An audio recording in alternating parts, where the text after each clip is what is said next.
We'll call our August 11th meeting of Macon County Board of Commissioners to order. I'd like to welcome everyone. And let y'all know that I'll be chairing the meeting tonight because our normal chairman, Kevin, is, to be honest with you, he's off vacation with his wife. We had a very light agenda, so we gave him the blessing to go spend a little family time. Item number 2 on our agenda is announcements. Looks like we have the North Carolina Association of County Commissioners update video.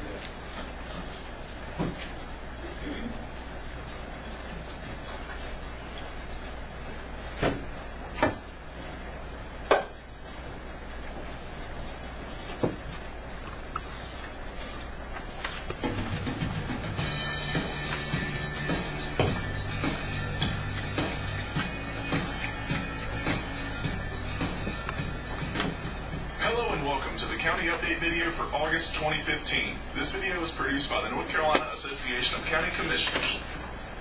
Let's begin this month with an exciting program for risk pool members. One of the more challenging aspects of county government is being able to get employees together for safety meetings or training.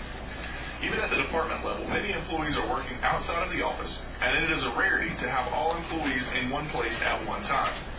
In addition to this, the complex and varied job duties often result in training requirements that are vastly different.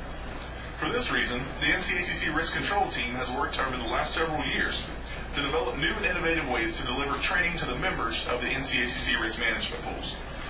As counties grow in their technical savvy, these new tools are evolving right along with them. One of the main and traditional ways to provide training is through the use of video. This ensures a consistent message is delivered to many different employees and allows for someone with limited knowledge of the particular topic to still deliver relevant and accurate training content. The only disadvantage is the cost. Either one must purchase or rent the applicable video, and if it's not available when needed, the training topic has to be changed or training rescheduled. Because of this disadvantage, the Risk Control Manager began looking for other alternatives, and in July of 2013, CountyFlix was born. Through a partnership with DuPont Sustainable Solutions, the NCACC risk management pools now have access to over 200 different titles at minimal cost. Rather than having to wait sometimes weeks before receiving a needed video with any electronic device and internet access, members are now able to access any of the titles in the NCACC library. Now beginning its third year, over half of the members are now using this valuable service. Even with this tool, there are still other training topics that may not lend themselves to being trained in group setting. These situations often involve topics that are more specialized in nature, or in situations where getting 2 or more employees together is difficult. For these reasons, our risk control team is in the early stages of developing an online training tool that will be available soon. Look for more information in the months ahead regarding this new resource for our pool members. Now let's move on to our advocacy update for the month of August. A month into the fiscal year, the General Assembly continues to work on the state budget, aiming for an August 14th deadline before the temporary budget legislators put into place expires. Disagreements between the House and the Senate on total spending, changes in sales tax distribution, and Medicaid reform are some of the main holdups to the resolution. NCACC advocacy staff is meeting with budget chairs to promote county interests in the budget, including increased mental health funding, driver's education, limiting the increase in autopsy fees paid by counties, and economic development incentives. The Senate committees have shut down, and the House is holding limited committee meetings, while budget and other negotiations are ongoing. During this time, the Association is working on your goals, including 911 funding flexibility, lawsuits regarding school funding, and high-speed internet access in all regions of the state. Please continue to talk to your legislators about the importance of these budget and policy changes to counties. Annual conference is coming up in August, and here are some of the highlights you'll see at this year's conference. The keynote speaker at the 2015 NCACC Annual Conference hosts a podcast that is downloaded in nearly 130 countries and believes that every person deserves to wake up inspired to go to work and to come home at the end of the day fulfilled by the work they do. David Mead works with leaders to help them create an environment where people show up to work because they want to, not because they have to. An environment in which people are inspired to contribute to something bigger than themselves. Mead will address attendees at the opening general session on Friday, August 21st. Jim Blackburn, a successful prosecutor, appeared to be at the top of his profession based on all standard measures of success. But inwardly, Blackburn suffered from pressures that often come with that success. A drive to win at any cost, a strong desire to be all things to all people, and an underlying depression took their toll, ending his legal career suddenly and spectacularly in 1993, when a number of ethical misdeeds were discovered. Blackburn's subsequent surrender of his law license, guilty pleas to state charges, and a 3.5-year stint in state prison were well publicized in the media. He was diagnosed with a major depressive disorder and was placed under a psychiatrist's care for more than 3 years. Upon his release from prison, he began to slowly rebuild his life on a whole new path. The issues of mental illness, depression, and even suicide are topics few people enjoy discussing. Yet they are all alive and happening to people every day. In this address, Blackburn shares his story by shining a bright light in a very personal and dark corner to bring people hope, the real medicine he needed to make his life whole again. Blackburn will be speaking at the second general session on Saturday, August 22nd. For more information on speakers and events at this year's annual conference, please visit www.ncacc.org/annual conference. NACO held their annual conference right here in North Carolina. More than 2,500 elected and appointed officials got a taste of North Carolina during the 80th National Association of Counties annual conference, which was held in Mecklenburg County from July 10th through 13th. The conference culminated with an event at the NASCAR Hall of Fame, which is adjacent to the Charlotte Convention Center.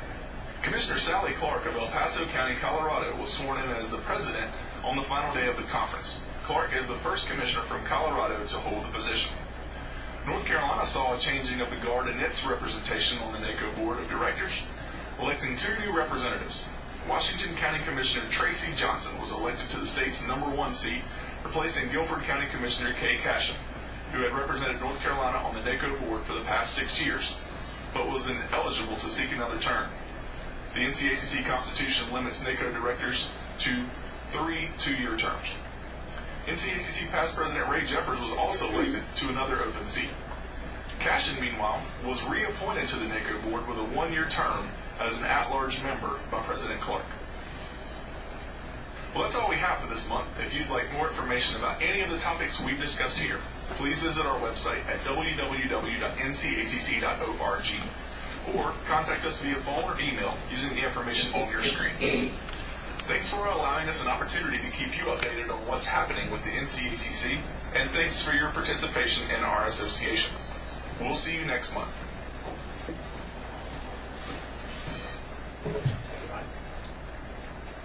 Are there any other announcements? There.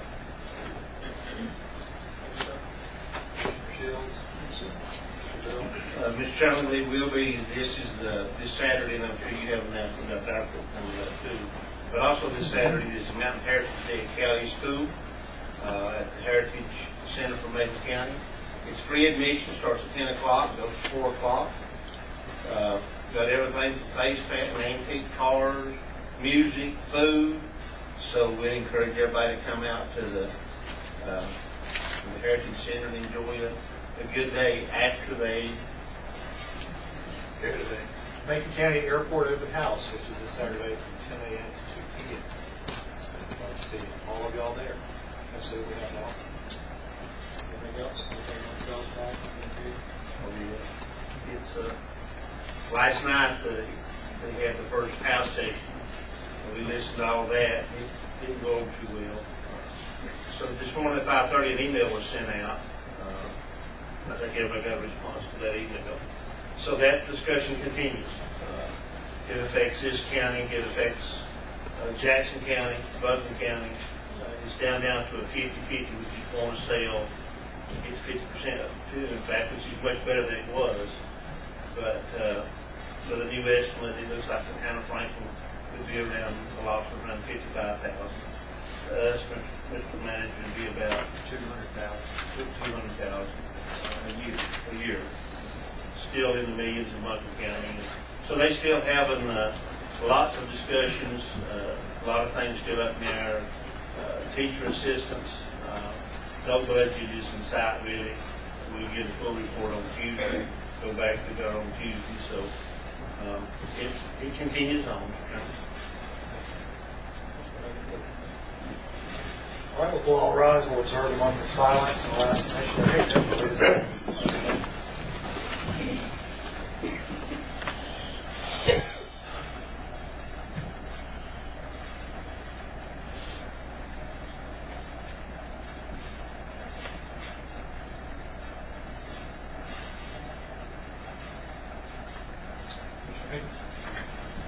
pledge allegiance to the flag of the United States of America and to the republic for which it stands, one nation, indivisible, with liberty and justice for all.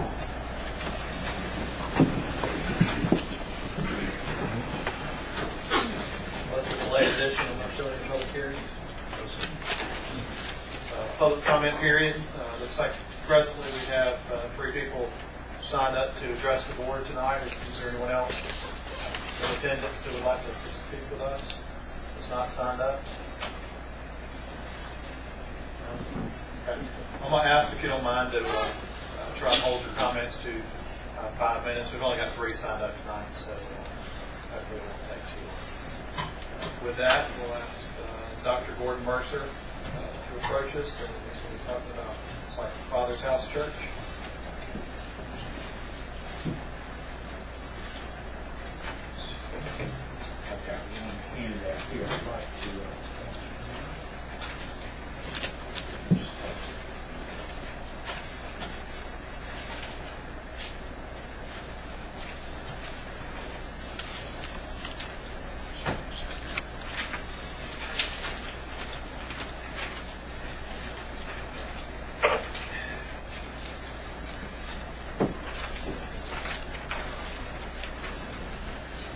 I might say, when I'd had some of the commissioners on the radio before and I asked them to explain to the public, how you got to speak to the commissioners, I didn't know I would be up here, but I really appreciate the opportunity, and that's one of the important things about our democracy.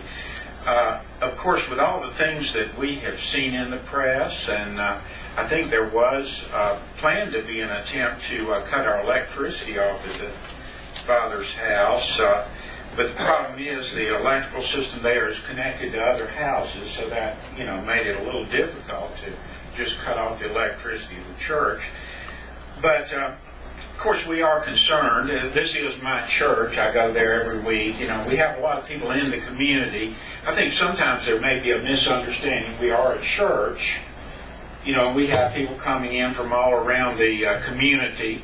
We have regular worship services, Sunday school, Bible studies, just like other churches. We are a little bit unique in that we do, have homeless come there, and we consider that an important part of our mission.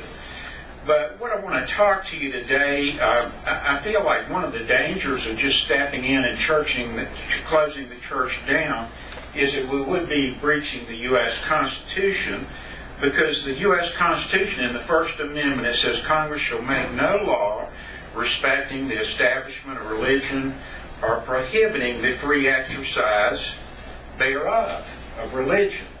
And of course, I don't think it would take a great deal of knowledge to know that if our church is closed down, we can't worship. We don't have a place to go. And you might say, well, just go to another church. But we do have certain tenets there. One of those is, our desire to help the poor and the homeless, and we do also expect church members and board members to work with the homeless to help them in Bible study and things like that. So I do want to emphasize that closing this down would breach the Constitution of the United States. One of the reasons that Jefferson and other founders thought this was so important is that in our early history, one of the things that was done is often churches were closed down. I think we have the human tendency, sometimes we don't like other religions, and everywhere Jefferson would turn, people were running churches out of town, they were closing churches down, and I think he could see that it was very important. We had to have that in the Constitution, and we had to have that amendment. So, of course, I would emphasize, I think one of the reasons that we need to be cautious in this area and respect the First Amendment, I did some research on this, and we would be the first government, I think, in North Carolina to literally close the church down if we were to take that route. I really think we would be one of the first in the United States, but I haven't had a full chance to research that. But we would certainly be the first governmental body to actually literally close the church down. And I just don't, I don't think we want to go that direction. I think we would want to work it out. Now, what I have brought in here is Code 105, an article on Code 105 of the North Carolina Code 105, where Brunswick County does work with churches in their area to house the homeless. It is on a limited basis, and I did talk with Reggie Hucks. He's our chief administrator in Brunswick County. I asked him a little bit about how they did that, and he, we do work on a limited basis there. Number one, we don't have a lot of people there. At any given time, there may be 50 men, women, and children, give or take some. And we are certainly looking for a more permanent location with a sprinkler. It would take time.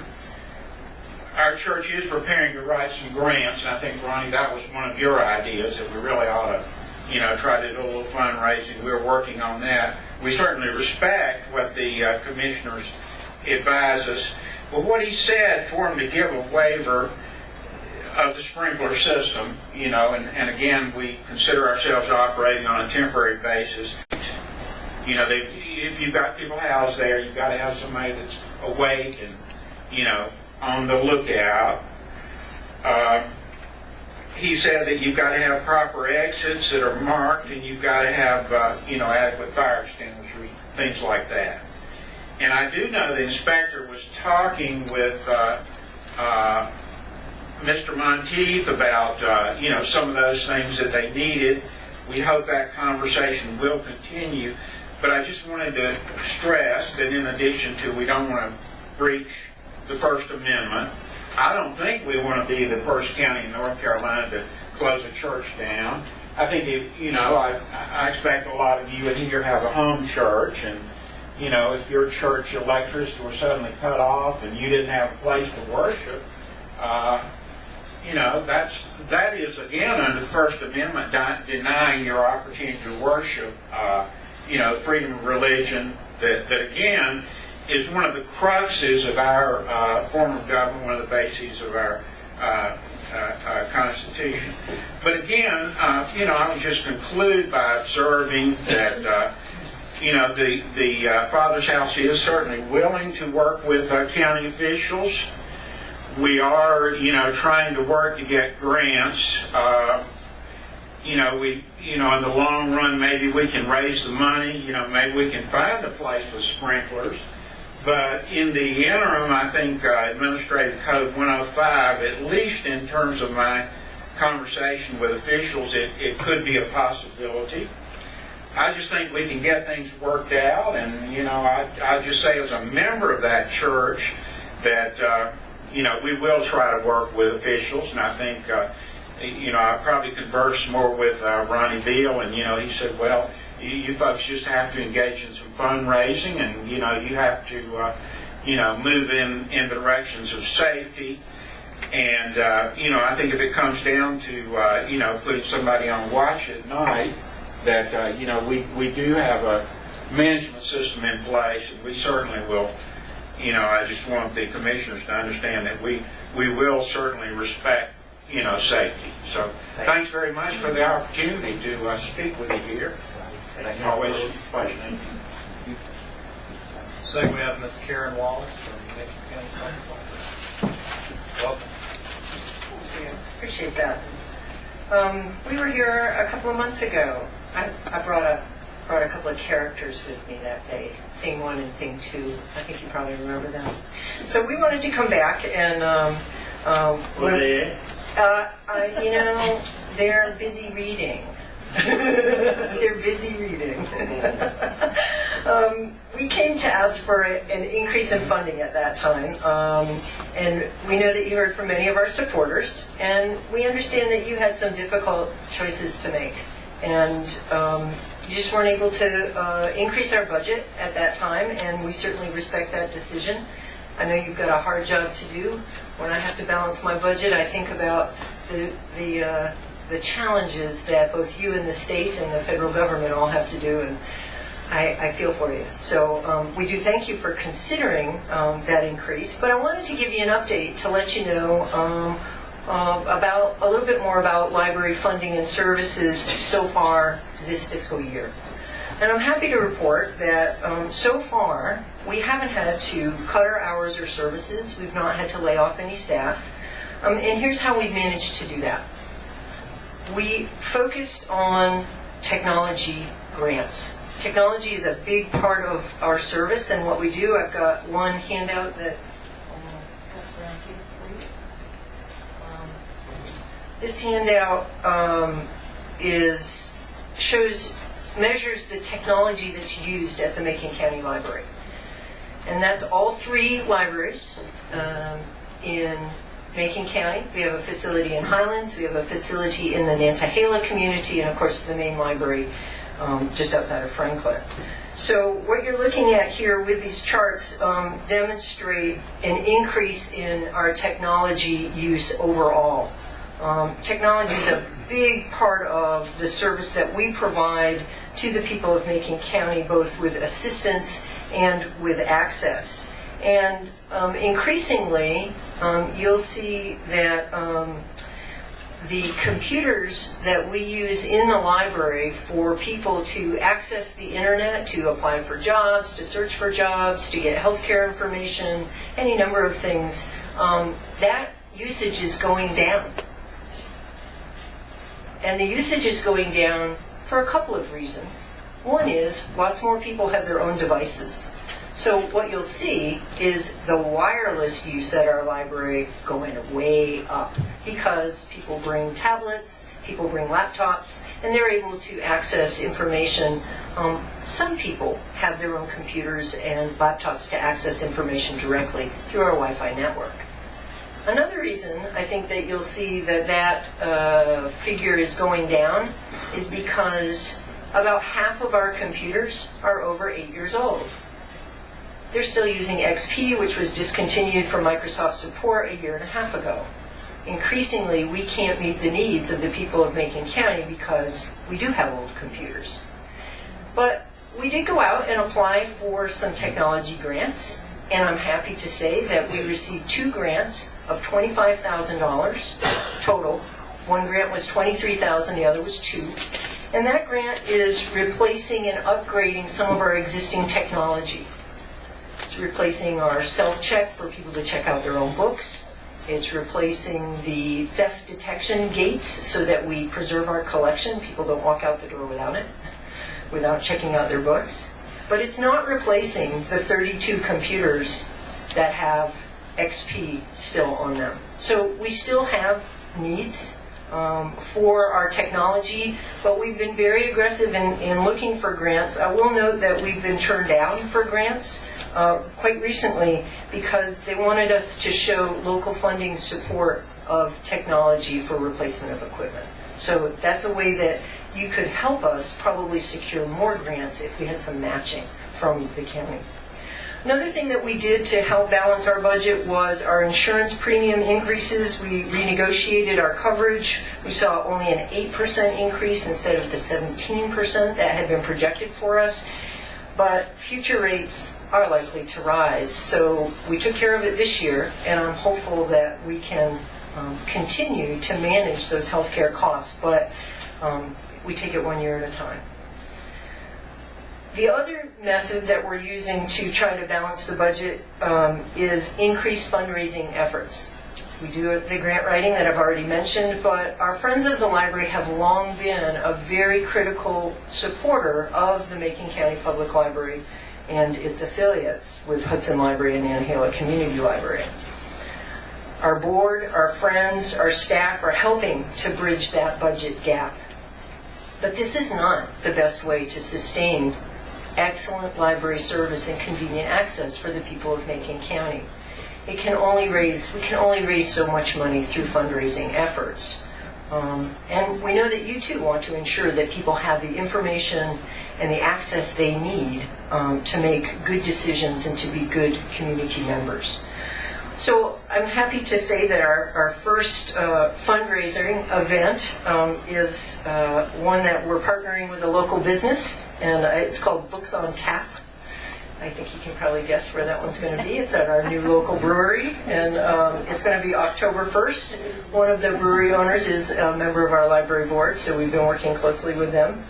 And that will be October 1st, and we hope that we can count on all of you to be there and help support the library.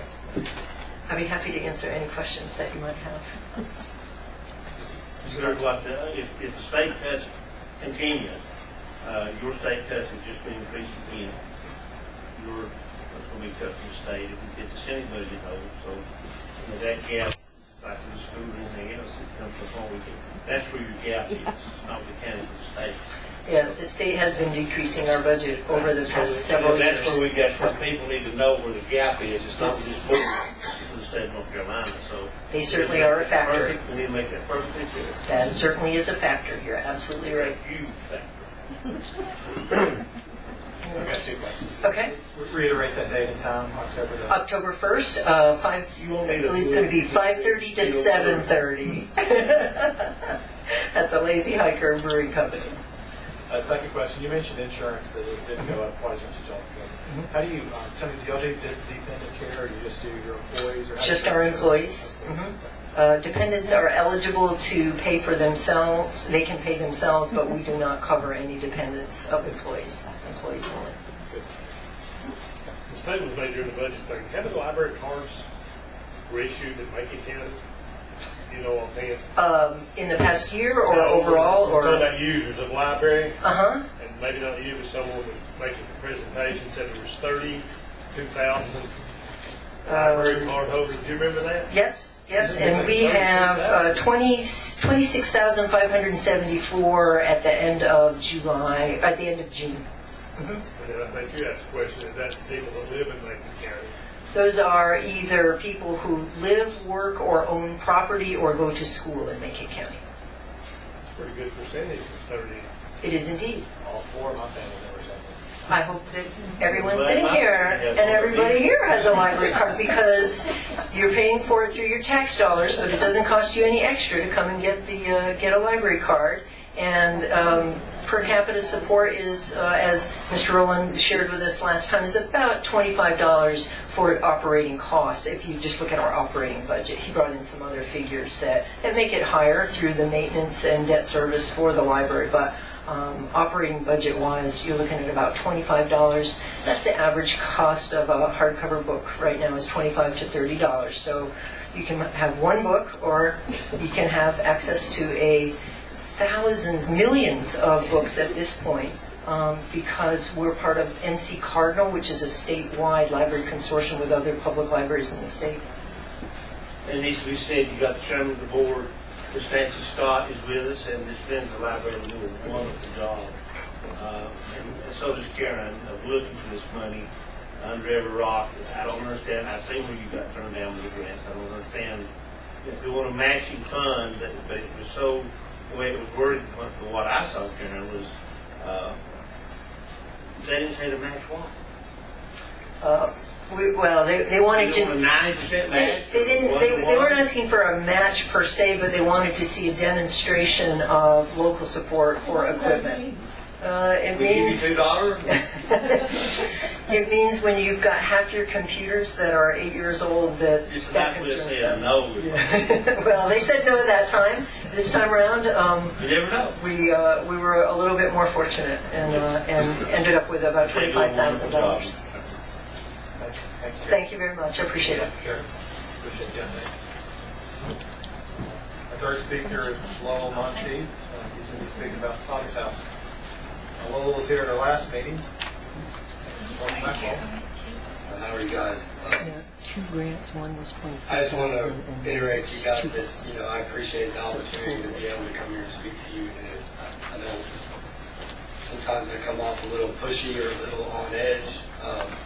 I don't know that my job is much different than yours as far as having to deal with the issues of the community.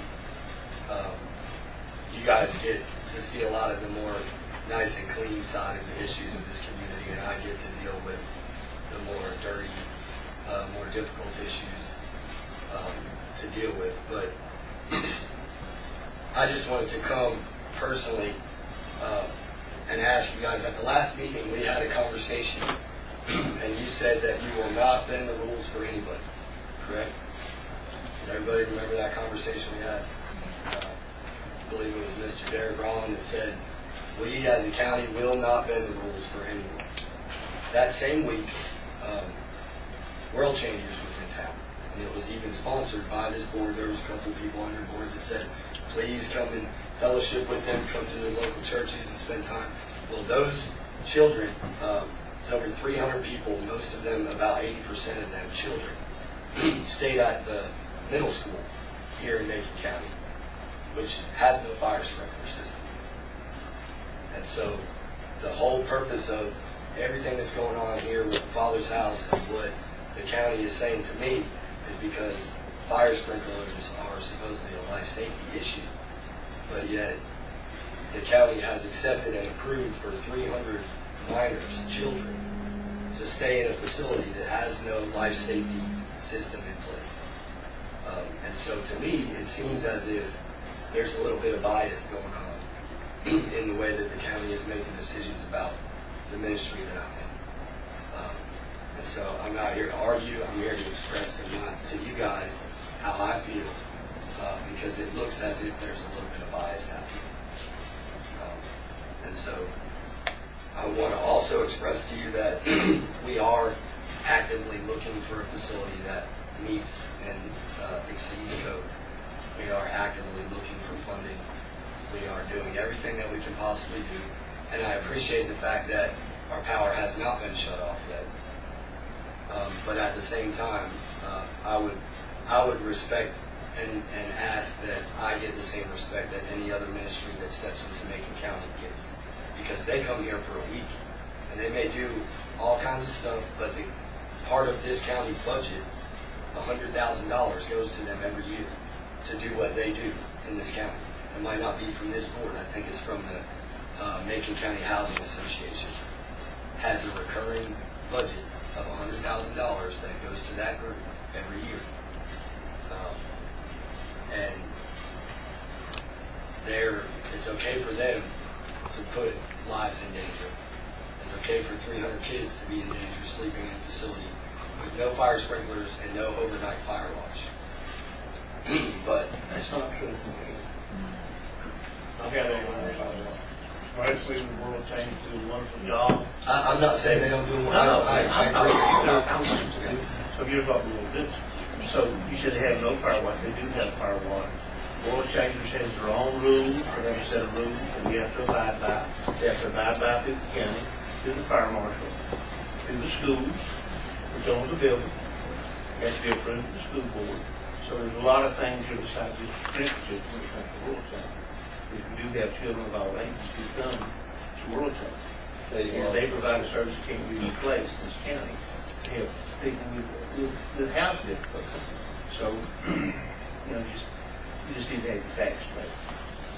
Well, I mean, if it's a life safety issue in my facility, then it should be a life safety issue under every circumstance. That's my opinion. If it can be called life safety, and I'm providing a service that really the county should provide in this county, and it's life safety, then it should be life safety across the board, not just when it has to deal with my ministry and what I'm doing here in this county.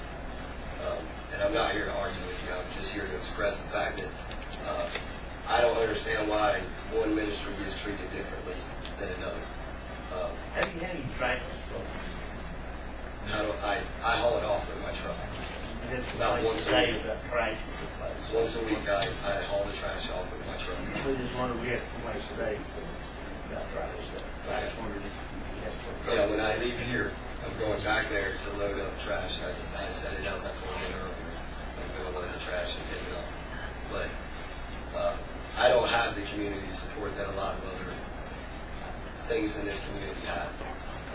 Like I said in the beginning, I deal with the broken parts of this county, the not so pretty and the not so nice things that have to be dealt with in this county. And so I don't get the support that provide a service that, in my opinion, I believe should be required by the county to provide. These people are part of our county, whether they were born here or not, they reside here. And it should be at least considered by the county to support what I'm doing, if not monetarily, at least locally supporting what I'm doing and not blatantly making it obvious that the county does not like what I'm doing. Thank you. We appreciate your dedication,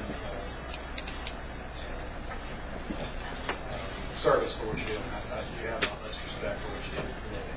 We'll call them neglected for nothing.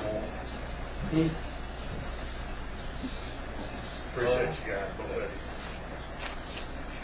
We'll move on to item number 7, adjustments to and approval of the agenda. Is there any additions or Just changes? one thing, Mr. Chairman, under the appointments, we need to add the appointment of Patrick Betancourt to replace James Kinsey on the board of VP. That is a statute requirement, but we need approval of this board. For DSS Director Patrick Betancourt. Under appointments. No, not yet. That's MVP board. Yes. Okay. Well, that's item 12B. Other items? One more addition, Mr. Matt Mason's here tonight, and he'd like to represent the Macon County Planning Board to just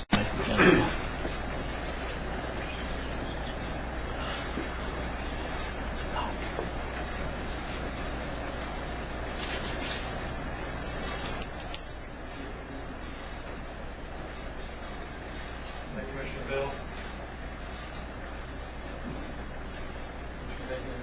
Go, Chester. All right, Chairman, motion to approve the agenda. So moved. A motion and a second, all in favor? Aye. Aye. Okay. We'll move forward. Yes, ma'am. Commissioner Tate, I apologize. I thought the meeting was at 7. I'd love to speak at public session if I may for 3 minutes. No problem, hold for 3 minutes, please. All of you know me, I'm Terrell Kirkland, but probably most of you have forgotten that some 4 years ago I came before the board to get a approval for building a view stand, and it was going to be behind the Methodist Church. We had all the volunteers, Lowe's, Jennings, the Goshen Timber Frames, the county, the town, everybody was on board, and the Boy Scouts were going to do the work. And at the last minute, the church backed down and said, we're scared about liability. So the way to solve this problem in the future is for the county, in fact, to either have a 99-year lease or own outright the land that this would be built on. I want to let you know now that my leg got paralyzed and I've had a number of months to do a lot of thinking, I'm back on board, and this project is again very much alive. I've gone to the most natural place, which is that tier in the middle below the Macon Bank headquarters. The view is absolutely spectacular. The access is unbelievably easy, but they at the moment own land to the southwest of them. They want to sell that, and they want to hold that in reserve as a possible future access. So that's in limbo, but I would like it if you could consider, of course not tonight, but ultimately over the next 2 or 3 months, if one of you, particularly you, was able to be a liaison with me, with the board.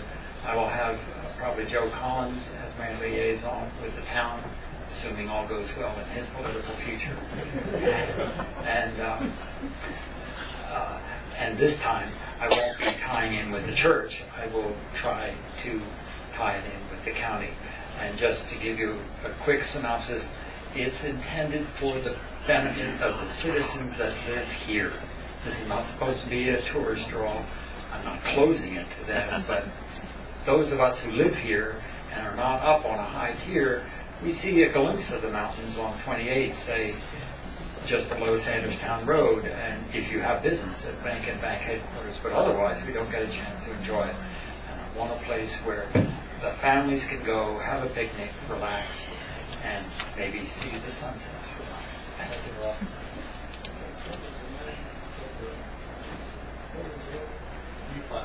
All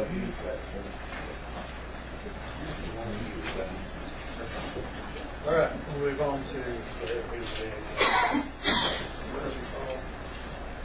reports and presentations.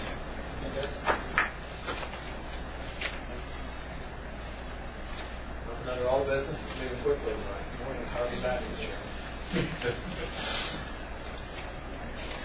Number 10, new business, resolution designating Mr. Merrick Phelps as an honorary historian.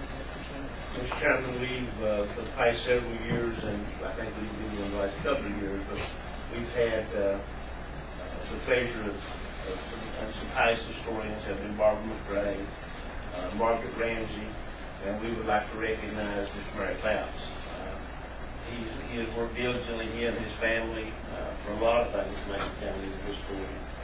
Remember, of course, he had a great career in education, taught everybody from our chairman to a lot of other folks to flog, brought that back.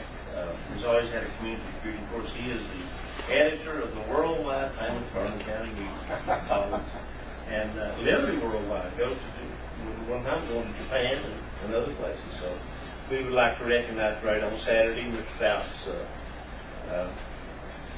has been experiencing some health problems.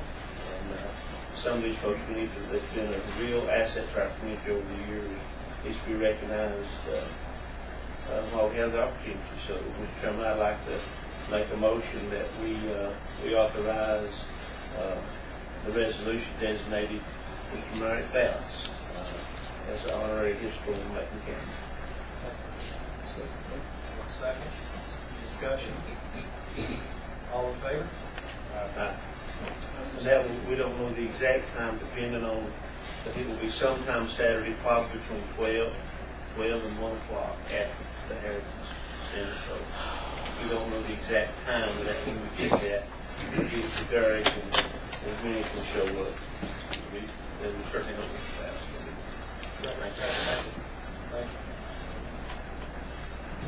Item number 10B, approval of cancellation of note of deed of trust on the rehabilitation loan for Kelvin. Mr. James Tucker.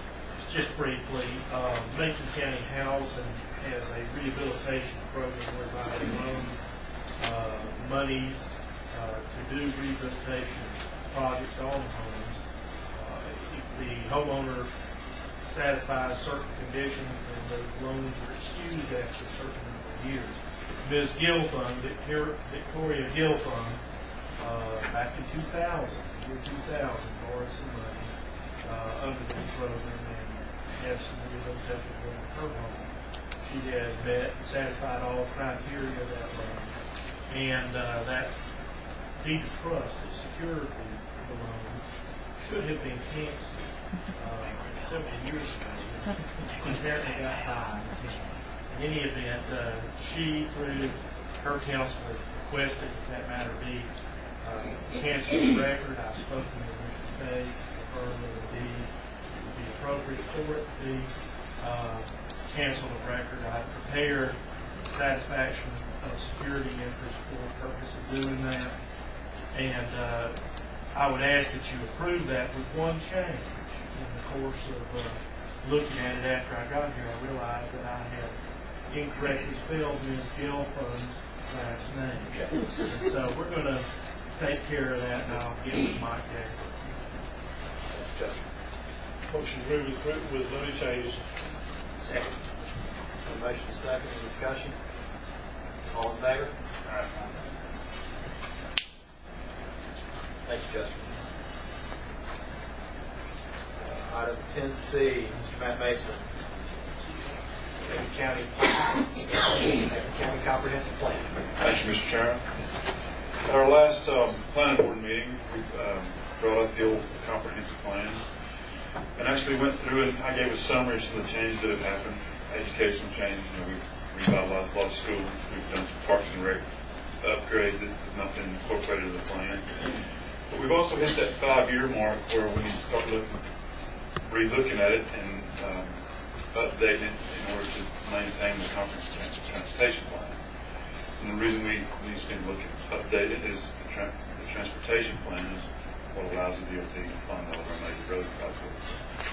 So I have asked the board, the planning board, and we discussed it, like I said, to come to y'all tonight and hopefully get your blessing to let us take that on as part of our next task once we get finished with telecommunications, just to start looking for guys like that. I have no finalized areas over there. County manager, we don't know anything about the comprehensive plan. It's been a many of an hour.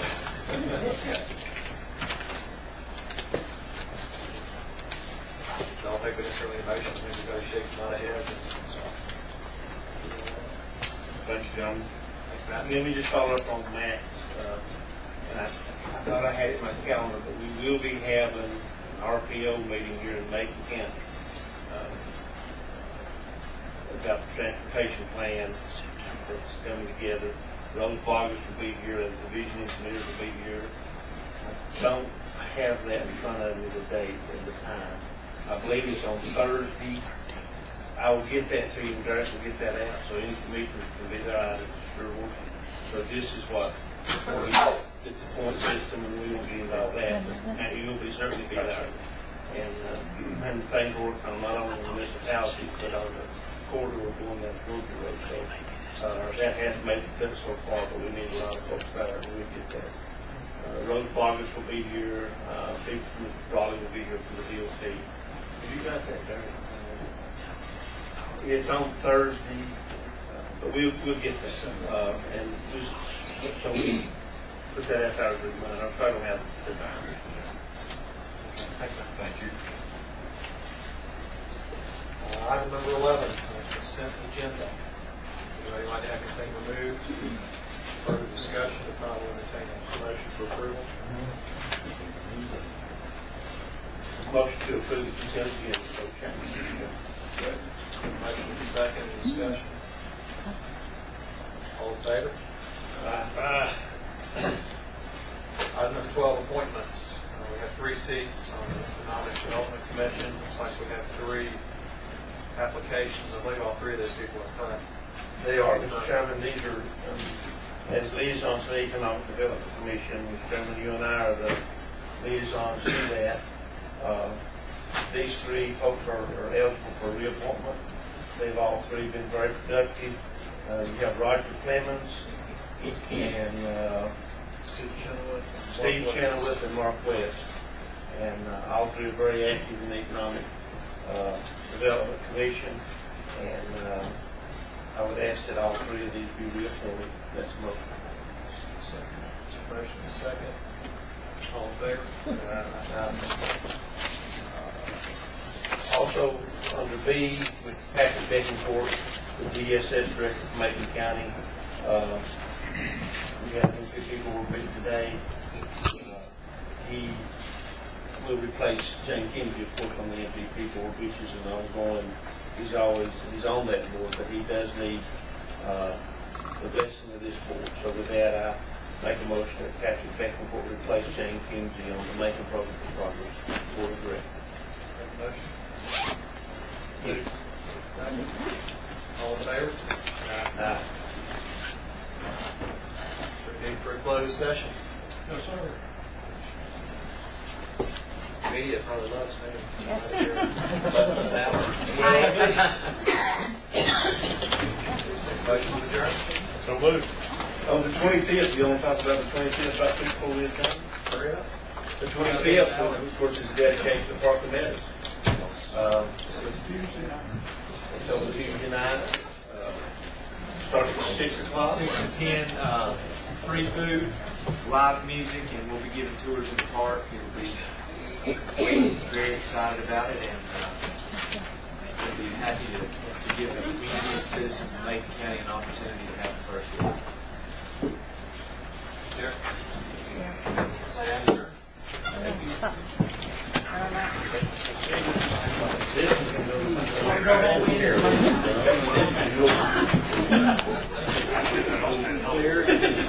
Very fair.